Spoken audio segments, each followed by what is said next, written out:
Ari Kriting ungkap awal bertemu Indah Permatasari. Lika-liku kehidupan rumah tangganya dengan Indah Permatasari, ternyata memiliki kisah tersendiri di awal mereka bertemu.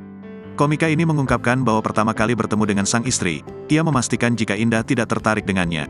Saya menjamin pertama kali dia tidak tertarik sama saya sedikit pun, di awal kami berjumpa, ujar Ari Kriting, dilansir Senin, tanggal 8 Mei tahun 2023. Kayak gak ada satupun logika yang bisa disampaikan untuk mengaminkan kata iya sih, wajar dia tidak tertarik sama saya pertama kali bertemu, lanjutnya disambut gelak tawa Indah Permatasari. Indah Permatasari pun membongkar jika momen pertemuan mereka pertama kali yaitu di judul film yang sama. Keduanya pun mengaku jika di awal pertemuan mereka, tak membuat mereka jatuh cinta. Terlebih pada saat itu, keduanya terpaut usia yang cukup jauh. Ari Kriting dan Indah Permatasari terpaut usia 12 tahun.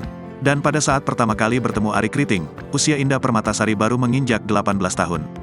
Meski terpaut 12 tahun, tak membuat keduanya merasa berjarak. Kini keduanya tengah berbahagia lantaran sudah memiliki satu buah hati, meski hubungan mereka dengan Nursyah masih belum membaik.